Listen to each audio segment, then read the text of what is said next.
A great concern in the medical community was the question of to what extent people who are iron deficient will respond, A, to the disease itself, namely to the infection, and the second one, which became more practical, how well people will be prepared for the vaccination, namely their reaction to vaccination, the efficacy of the vaccination, to what extent will it depend on the iron status of the individuals?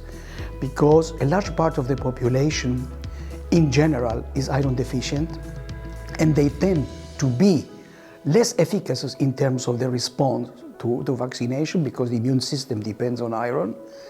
But during the pandemic, there was a problem of food insecurity.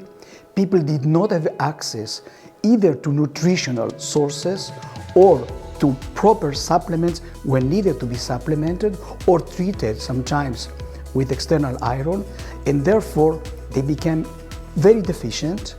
And to what extent were they prepared for the vaccination to get a proper response? So this was a major concern for which the medical community in general was not prepared to and had to react relatively fast. When there was no time to start treating for iron deficiency, when you have to start vaccinating. And so the question is to wait before people get normalized or to start vaccination and during the vaccination series to improve their iron status. That was a major concern for which I would say generally the society was not prepared to.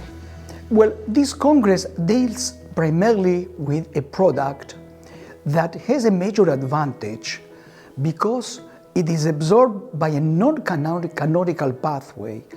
Many cases that we have iron absorption, it's blocked.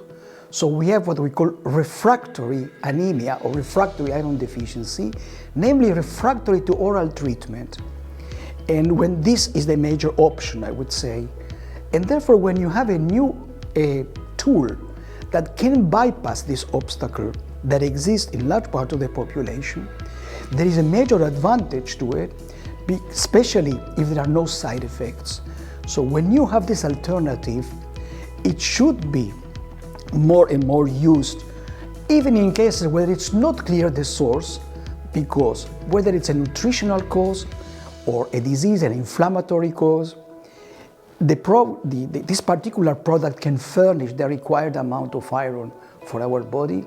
And in that sense, I think this new tool, it's not so new, it already exists for more than a decade, but there is a question of education. People have to be educated. There is a supplement that works by a non-canonical pathway and can really supply the iron that our system requires, not only in normal conditions, but also in extreme severe conditions, diseases where the only option for treatment will be an intravenous infusion. The future of this technology obviously can always be improved and with better resolution that always exists for any product. But even for what exists today, there's still a lack of education of the medical community for the benefits of this pathway, mostly that have to do with bad dissemination of the information or not sufficient dissemination of the information. And I think that a greater effort has to be done in this educational part. So being part of the Bioiron Society, I was until 2 years ago the president of the society, I thought that this is a major goal of our society, is to increase the awareness, A, of the iron deficiency, but second, also the awareness that there are solutions which are relatively simple and they have not been exploited to the full extent. So in my opinion, this education of the general medical community should be a primary target for the next couple of years to maximize the utilization of this product that definitely has proven benefits.